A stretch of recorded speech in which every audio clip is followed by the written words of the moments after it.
अपने ही विभाग में शिकायत लेकर पहुंचे रिटायर्ड डीएसपी की सुनवाई नहीं हुई तो पुलिस अधीक्षक कार्यालय पहुंचे और ज्ञापन सौंपा। पुलिस विभाग में 28 साल नौकरी करने के बाद अपनी फरियाद लेकर थाने पहुंचे रिटायर्ड डीएसपी भगवान दास पंत की सुनवाई नहीं हुई तो अपने साथ समाज के लोगों व एडवोकेट्स के साथ पुलिस अधीक्षक कार्यालय पहुंचे और ज्ञापन सौंपा। रिटायर्ड डीएसपी बीडी पंत का कहना है कि मेरे द्वारा शादी समारोह एवं अन्य उत्सवों में पानी का व्यवसाय किया जाता है। प्रार्थी द्वारा राजू कैटर्स के संचालक राजू उर्फ राजेंद्र गुप्ता को पानी का अनुबंध कर 62,000 रुपए का पानी सप्लाई किया। रुपए मांगने पर कुछ रुपए वापस कर दिए। जब शेष रुपए की मांग की गई तो राजेंद्र गुप्ता ने गाली गलौज करते हुए अभद्रता की, जिसकी लिखित शिकायत खजीरा थाने में की, लेकिन उनकी शिकायत नहीं सुनी गई। उसके पश्चात अजाक्स थाने में आवेदन दिया, जिसके 7 माह बीत जाने के बावजूद कोई कार्रवाई नहीं हुई। आखिरकार कोरी समाज संघ एवं अन्य साथियों के साथ पुलिस अधीक्षक कार्यालय पहुंचकर राजू कैटर्स के संचालक व अजाक्स थाने में पदस्थ एएसआई पर कार्रवाई करने की मांग की। इस दौरान doctor RD Dutt, Rajesh Mohabiya, advocate Vishwajeet Ratauniya, advocate Dharmendra Kushwaha, advocate Umaraiya, Lalaram R, doctor JP Karotiya सहित अन्य लोग मौजूद थे। ग्वालियर अभी तक को जानकारी देते हुए रिटायर्ड डीएसपी भगवान दास पंत, एडवोकेट विश्वजीत रतौनिया व एडिशनल एसपी निरंजन शर्मा का मैं पुलिस विभाग से रिटायर्ड अधिकारी हूँ। मेरा ये सागर ताल पे मेरा आरओ प्लांट है, जिसका संचालन मेरा बच्चा जितेंद्र कुमार पंत करता है।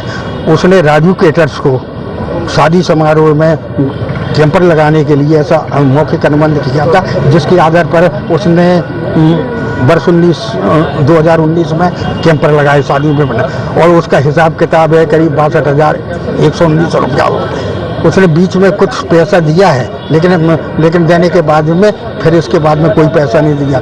अभी पेंडिंग उस 2020 में जब हिसाब हुआ तो 62,190 रुपया बैठ रहे थे, लेकिन जब से मांगते परेशान हो गए और अब लास्ट में पहले तो सारक पे निपटाता रहा, बोले सारक पे निपटा देंगे, फिर अगली साल पे ऐसे करते होते 3 साल व्यतीत कर दिया। जब नहीं दे, मैं अगले दिसंबर में 23 में फिर मैं खुद गया, रिक्वेस्ट किया उससे, तो उसने मेरे साथ में अभद्र व्यवहार किया।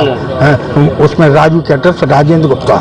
जाने के बाद में मैंने हजीरा थाने में दिया, उन्होंने आवेदन लेने से इनकार कर दिया। उन्होंने कहा अगर आपका थाना वो है अजाक, यहाँ ना होता तो हम कर लेते कार्रवाई, आप वहाँ चले जाइए। मैंने कहा ठीक है। अगले दिन मैं अजाक में गया, आवेदन दिया। आवेदन देने के बाद में सब आरोप जांच में हम गवाह भी ले गए, तो वो एएसआई लेकर के वो गवाहों में हेरा फेरी कंप्यूटर पे बैठा और जो हम कह रहे थे वो लिख नहीं रहा, यानी मतलब आरोपी के पक्ष में पूरी जाँच कर रहा है।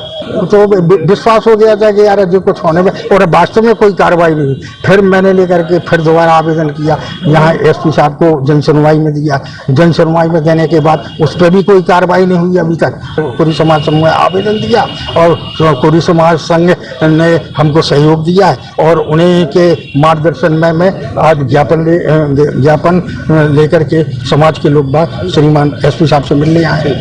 देखिए, ये बड़ा दुर्भाग्य का विषय है कि पुलिस विभाग से रिटायर एक टीआई साहब हैं, जो कि रिटायरमेंट के बाद पानी का व्यवसाय करते थे। उनके साथ एक राजू कैटर्स नाम की फर्म ने धोखाधड़ी की।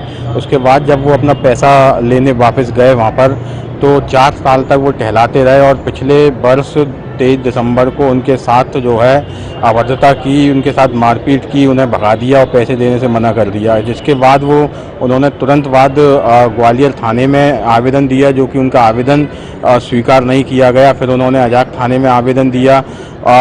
इन दोनों ही आवेदन पर किसी भी प्रकार की कोई कार्रवाई 7 माह बीत जाने के बाद भी नहीं हुई है और आज पूरे जो शहर के सोशल एक्टिविस्ट हैं, सामाजिक न्याय के चाहने वाले लोग हैं, वो सब वो सेवानिवृत्त टीआई साहब के समर्थन में एसपी साहब से मुलाकात की है, यहाँ ज्ञापन दिया है और ये मांग की है कि जिन लोगों ने रिटायर्ड टीआई साहब से जो अभद्रता की है उन पर कार्रवाई सुनिश्चित करें और उन्हें न्याय दिलाने का जल्द से जल्द काम किया जाए। साहब ने जो है पूरी केस डायरी तलब की है, पूरा जो डॉक्यूमेंट हैं उनके और जो आवेदन है वो तलब किए हैं तत्काल प्रभाव से और उन पर साहब ने यह आश्वासन दिया है कि उन्हें जल्द से जल्द उनका निराकरण किया जाएगा और टीआई साहब को न्याय दिलाया जाएगा। हमने अल्टीमेटम दिया है 7 दिन के अंदर अगर इस पर कोई कार्रवाई नहीं होती है तो हम लोग पुलिस के खिलाफ भूख हड़ताल पर जा रहे हैं।